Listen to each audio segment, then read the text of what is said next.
Good morning बच्चों।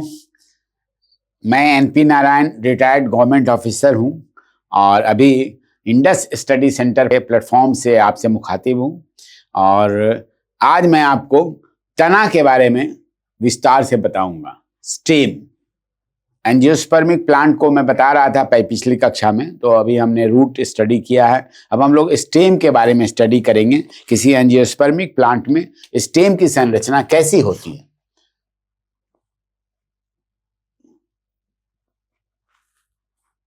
Stem को हम लोग हिंदी में क्या बोलते हैं? तना बोलते हैं। अब आप देखेंगे किसी हर्बेसियस प्लांट में देखेंगे तना बिल्कुल पतला होता है, बहुत कमजोर सा, और वही आप श्रब में उससे थोड़ा ज्यादा मजबूत। फिर जब आप ट्रीज में जाएंगे तो मोटे मोटे तने होते हैं, ऊडी होते हैं ये सब। तो इस तरह का स्ट्रक्चर होता है अलग अलग। तो लेकिन ये जो है इनके बारे में जो है पहले हम लोग ये देखें कि बेसिकली जैसा मैंने बताया था कि तना जो भी होगा तो उसमें बीच बीच में गांठ होगी। उन गांठ को हम लोग क्या बोलते हैं? पहले मैंने बताया था, उन गांठ को हम लोग नोड बोलते हैं। ठीक है ना। अब दो नोड, एक नोड ये है, एक नोड ये है, इसके बीच में जो स्पेस है इस स्पेस को हम लोग बोलते हैं इंटरनोड। अर्थात दो नोड के बीच की जगह को हम लोग इंटरनोड बोलते हैं। ये देखिए ये इंटरनोड है। तो नोड के बारे में आपने जान लिया, इंटरनोड के बारे में आपने जान लिया। अब जो भी आप स्टेम जो भी देखते हैं आप, तो इसमें जो आप देखेंगे कि ये जो स्टेम है इससे जो ब्रांच निकलेगी, शाखाएं निकलेगी, उसके पास एक छोटा सा बर्ड होता है, that is a stem bird. फिर वो आगे बढ़ता है, फिर उससे दूसरी शाखा निकलती है, फिर तीसरी शाखा निकलेगी। तो ये जो है बर्ड है, इसमें स्टेम बर्ड होता है। ये दो तरह का होता है। बर्ड कितने तरह का होता है इसमें? अब बर्ड जब किसी भी पौधे में देखेंगे, एक बर्ड होता है जो एक्सिल में होता है। पौधा है उसके एक्सिल में, ये पौधा है, ये उसका एक्सिल हो गया, तो एक्सिल में यहां पर एक बर्ड निकला। और एक होता है टर्मिनल, जो बर्ड सबसे ऊपर होता है। बहुत सारे पौधे में देखेंगे ऊपर जा रहा है, वहां पर एक बर्ड बना, वहां से फिर पौधे से फिर ब्रांच निकला, फिर आगे बढ़ेगा, फिर एक ब्रांच निकला। तो ये जो टर्मिनल हुआ और एक बर्ड हुआ एक्सिल, इसको हम लोग एक्सिलरी भी बोलते हैं, एक्सिलरी बर्ड। इसको टर्मिनल बर्ड भी बोलते हैं। ये देखिए ये एक्सिलरी बर्ड और टर्मिनल बर्ड, स्टेम में दो तरह के बर्ड होते हैं। ठीक है। और क्या होता है, ये बर्ड जो है वो स्केल से ढके रहते हैं, इनके ऊपर स्केल लाइक स्ट्रक्चर, जैसे आप फिश में देखते हैं उसी तरह से इसमें भी स्केल लाइक स्ट्रक्चर रहता है जो एक्सिलरी बर्ड को या टर्मिनल बर्ड को ढके रहता है।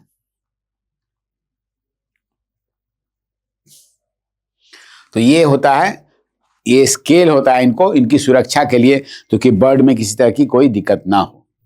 तो ये जो होगा या ना, या तो इसमें शाखा होगी, इसमें क्या होगी? शाखा कैसी हो? एक तो ब्रांच्ड होगा, वैसा स्टेम जो ब्रांच्ड है ना, इसमें कि आपको शाखाएं नजर आ रही हैं, है ना, अलग अलग शाखाएं नजर आ रही हैं। और एक होता है अनब्रांच्ड,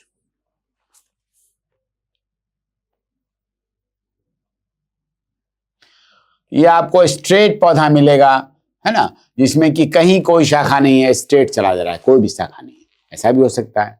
तो दो तरह का आपको स्टेम मिल सकता है, एक तो ब्रांच स्टेम मिलेगा और एक अनब्रांच मिलेगा। अब ये जो अनब्रांच वाले स्टेम हैं ये दो तरह के होते हैं।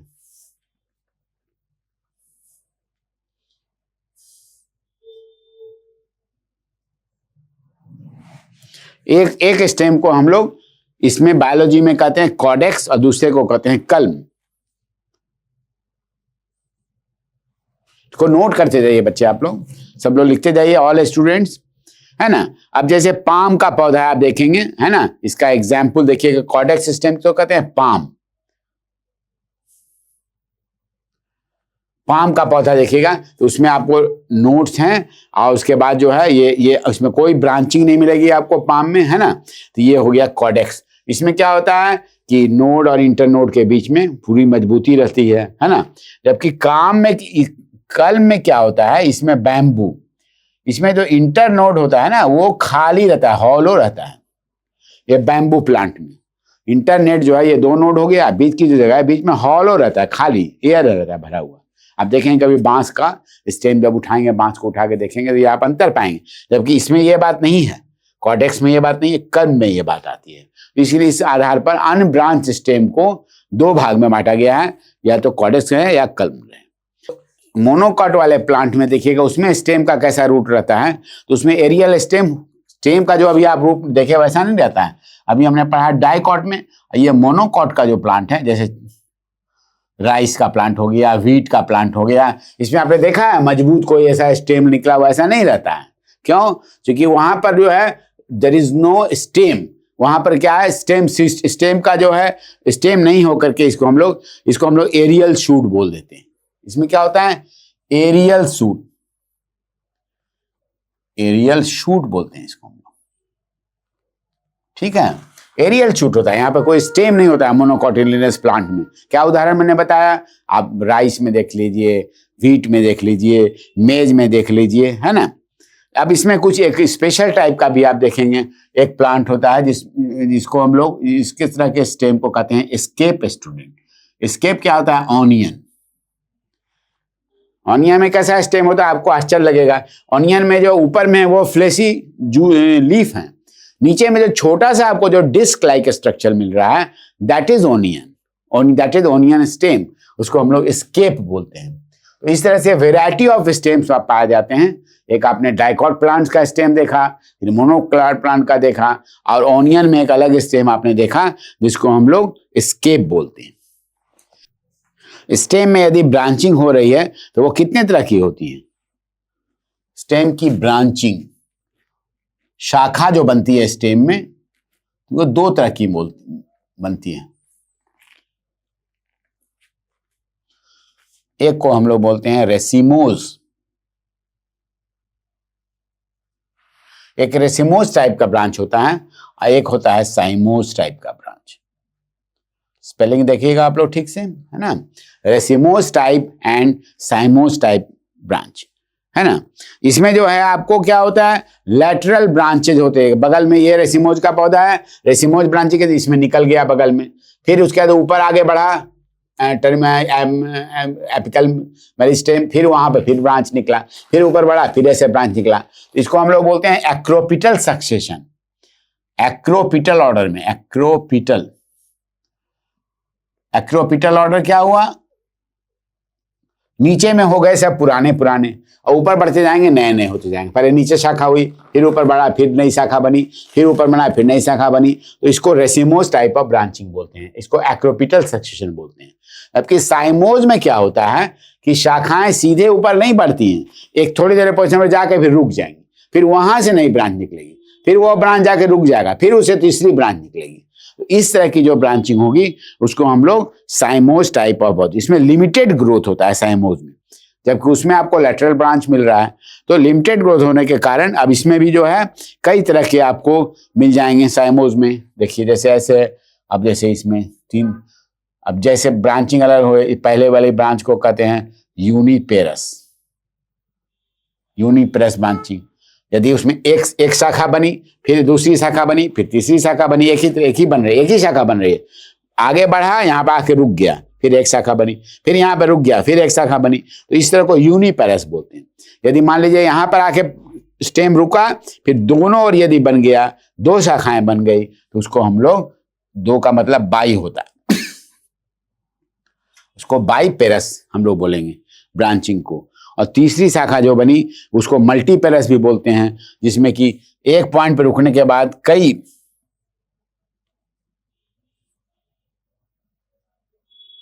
ये मल्टीपेरस हो गया, जिसमें कि कई शाखाएं एक पॉइंट पर जाकर रुका और फिर 1 2 3 4 बहुत सारी शाखाएं निकल गई।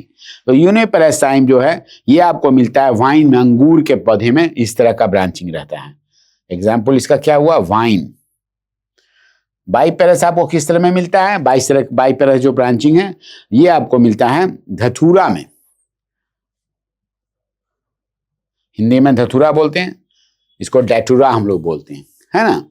और मल्टीपेरस जो आपको ब्रांचिंग मिलेगी वो मिलेगी आपको करोटन में, करोटन का जो पौधा होता है, करोटन के पौधा में मिलेगी। तो आप देख रहे हैं, ये आपको याद रखने की जरूरत है कि ब्रांचिंग स्टेम में कितनी तरह की होती है। Racemose, cymose. साइमोज में भी यदि एक शाखा निकली, फिर रुका, फिर एक शाखा निकली, फिर एक रुका, फिर एक रुका, ये भी दो तरह से होता है। ऐसा एक ही डायरेक्शन में घूमे, या हो सकता है ऑल्टरनेट, एक बार निकला इधर गए, फिर दूसरे बार इधर निकला, फिर तीसरे बार ऐसे निकला, तो अलग अलग करके भी। लेकिन जब रहेगी तो एक ही शाखा इधर निकले, यूनिपेरस। बाईपेरस में क्या होगा, दो शाखाएं निकलेंगी ऐसे। और मल्टीपेरस में क्या होगा, यहां पर आके रुका लेकिन एक साथ कई शाखाएं निकल गई, तो उसको मल्टीपेरस बोलते हैं। तो इस तरह से जो है स्टेम की ब्रांचिंग होती है, ठीक है ना। अब इसके बाद जो है हम लोग ये जानेंगे कि स्टेम एक्चुअली में कितने प्रकार का स्टेम होता है। ये हर्ब की बात हम लोग कर रहे हैं। हर्बेसियस स्टेम कितने तरह का होता है। अब एक स्टेम हम लोग ऐसा रहते हैं जो जमीन पर, आप जैसे घास नुमा जो मिलते हैं, ट्रेल करता है, जमीन पर जो फैला रहता है स्टेम, ट्रेलिंग स्टेम। ये कैसा होता है भाई, स्टेम जो आप देख रहे हैं, एक तो आप देख रहे हैं जमीन पर लगा हुआ है, ऊपर उठ गया है स्टेम हुआ, लेकिन एक स्टेम ऐसा भी होता है जो ट्रेल करता रहता है जमीन पर।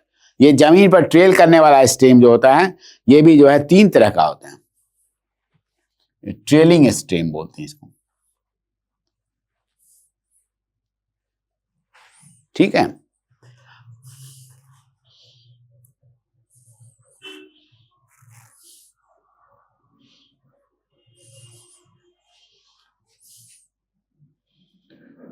प्रोकम्बेंट,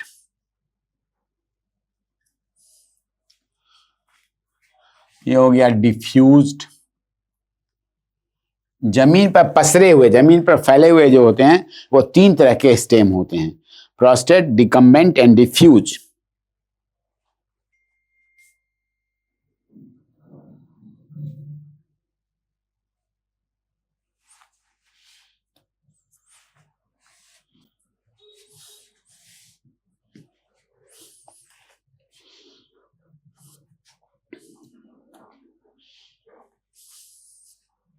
ये जो अभी ऑक्सैलिस घास जो होती है उसमें आप देखेंगे इस तरह का मिलेगा, ऑक्सैलिस घास में, है ना। और ये जो है आपको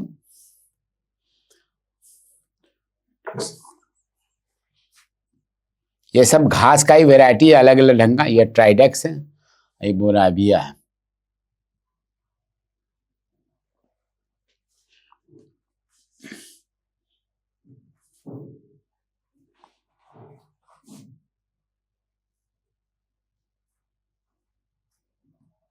ये पौधे का नाम है बोराविया बोलते हैं इसको, ठीक है।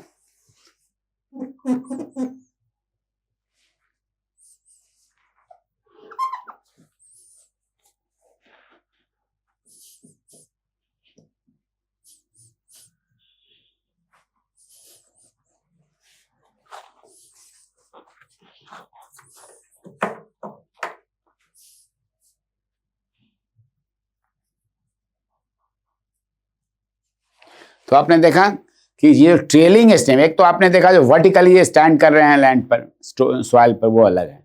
एक हुआ जो जमीन पर फैला हुआ है, तो 3 तरह के होते हैं। ये प्रोकम्बेंट होते हैं, है ना, और ये डिकम्बेंट होते हैं, और एक होते हैं डिफ्यूज। अब प्रोकम्बेंट वाला क्या होता है, ये जो जमीन पर पूरी तरह से फैला रहता है, हॉरिजॉन्टली फैला रहता है। लेकिन डिकम्बेंट क्या होता है, बीच बीच में कहीं कहीं पर एयर में भी बाहर हवा ऊपर की ओर उठा रहता है, टेंड करता है बाहर जाने के लिए। और डिफ्यूज जो है पूरी तरह से बेतरतीब ढंग से जमीन पर पूरी तरह से फैला रहता है। बोराविया प्लांट है, उसमें हम लोग देखते हैं इसको। ये tends to rise at the apex, ये लगता है कि बीच बीच में जो है ऊपर उठ जाए, फिर थोड़ा सा उठा, फिर आके जमीन पकड़ लिया, फिर थोड़ा सा उठा, फिर आके जमीन पकड़ लिया। इसको हम लोग डिकम्बेंट बोलते हैं। और डिफ्यूज में क्या हुआ, पूरी तरह से पसर गया। ये जो इस तरह का पौधा हुआ तो वो हो गया आपको स्प्रेड इन ऑल डायरेक्शंस हो गया, है ना। इसलिए जो है ये प्रोस्टेट हो गया। अब इसी ऑक्सैलिस में मैंने बताया था कि इसके हर नोट पर अलग अलग एडवेंटिशियस रूट भी निकले रहते हैं प्रोकम्बेंट में, है ना। इस तरह की चीजें यहाँ पर रहती हैं जिससे कि ये रूट का काम करते हैं। अब इसके बाद हम लोग कुछ ऐसे भी होते हैं, तीसरे प्रकार का आप देखिएगा, जो कि क्लाइंबर्स भी होता है। क्या बोलते हैं इसको, क्लाइंबर्स, जो कि आप देखते हैं पतला सा स्टेम है और देखिए लत्तड़ वाले पौधे जो है ऊपर की ओर चले जा रहे हैं, तो उसका स्टेम, उसकी क्या विशेषता होती है, क्लाइंब करने वाले इस तरह के होते हैं क्लाइंबर्स, है ना, जैसे बताया जो लतड़ वाले रहते हैं। अब क्लाइंब करने के लिए क्या है, इनको 2-3 तरह की चीजें दी हुई हैं। किसी में हुक दिया हुआ है, हुक नुमा बना हुआ है, ऐसे करके हुक बना हुआ है, तो वो जो जिसको पकड़ के चढ़ता है उसमें फंस जाता है। इससे क्या होता है, पौधा ऊपर की ओर बढ़ते चला गया। एक हुक भी हो सकता है। दूसरा होता है, आप देखेंगे पतला पतला टेंड्रिल बना रहता है। टेंड्रिल, ये टेंड्रिल क्या है, जहां भी जाएगा वहां एक लपेट लेगा एक दूसरे को, फिर आगे बढ़ेगा, फिर आगे लपेट लेगा। तो इस तरह का टेंड्रिल और हुक जो है, दो तरह की चीजें हैं जो आपको इसमें नजर आएंगी, है ना। ये जो है जितना भी मटर के पौधे हैं देखिएगा, वाइल्ड पी सब में मिलेगा आपको, एग्जाम्पल वाइल्ड पी, है ना। और ये जो है आपको हुक मिलेगा। ये बगनविलिया का जो पौधा होता है गुलाबी रंग का आपको नजर आएगा, ये जो है बगनविलिया।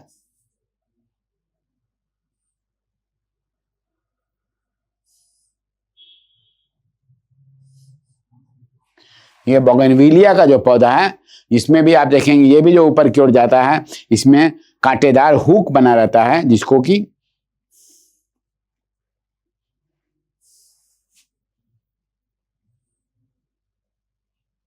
बोगनविलिया का पौधा। तो ये उसको हुक को पकड़ के ऊपर की ओर चढ़ते चले जाते हैं। ये लत्तड़ वाले इस तरह के भी स्टेम होते हैं। तो ये इस तरह का वेराइटी ऑफ स्टेम हम लोगों ने जाना, कितनी वेराइटी है स्टेम में। आपने देखा एक तो स्ट्रेट हुआ ऊपर चला गया, यदि हर्ब और श्रब का है तो कमजोर होगा, ट्रीज होगा हो तो ऊडी हो जाएगा, जिससे हम लोग लकड़ी लेते हैं। उस लकड़ी से बहुत तरह का कार्य भी हम लोग करते हैं, हाउस बिल्डिंग में और भी कई जगह पर व्यवहार आता है। और उसके बाद जो है कुछ जो ऐसे भी पौधे होते हैं जो कि नहीं, वो जो है सिर्फ जमीन पर फैले रहते हैं, घास जिस तरह के देखते हैं वो हो गए आपके, वो सब हो गए ट्रेलिंग स्टेम हो गए, और कुछ हो गए क्लाइंबर्स हो गए। अब इसमें हम लोग से पूछा जा सकता है आपसे, आप ये बताओ कि जो ट्रेलिंग स्टेम है प्रोस्टेट में और डिकम्बेंट में अंतर क्या है। दोनों तो घासी है, फैला ही हुआ है, इसको आपको बताना पड़ेगा कि हाँ किस तरह का है। या यदि इसमें है नोड और इंटरनोड की जो बात है, तो कॉर्डेक्स और कल्म कैसा है। कॉर्डेक्स जो है एक बैम्बू का जो आप देख रहे हैं नोड इंटरनोड, और एक पाम का जो देख रहे हैं, दोनों में क्या अंतर है, इसके बारे में भी आपको जानकारी देनी पड़ेगी कि पाम में और इसमें क्या है। फिर जो है आपको ये भी पूछा जा सकता है कि ये बर्ड यदि टर्मिनल है, इसका मतलब क्या है। टर्मिनल है मतलब सबसे ऊपर टर्मिनल स्टेज में। एक्सिलरी जो है जो किनारे जो दो के बीच में लगे, एक्सिस पर लगे हुए हैं, तो एक्सिलरी हो गए। तो इस तरह की चीजें जो हैं हम लोग को डिटेल में देख लेना है। और इसके बाद फिर स्टेम का जो मॉडिफिकेशन है उसको हम लोग फिर दूसरे क्लास में टेकअप करते हैं, है ना। तो मैं समझता हूँ आप लोगों को इसमें कहीं कोई अब दिक्कत नहीं होगी। कोई भी प्रॉब्लम हो तो फिर बताइए, है ना। और हम लोग इसको फिर डिटेल में लेके आगे चलेंगे। Thank you very much. फिर हम लोग बात करते हैं।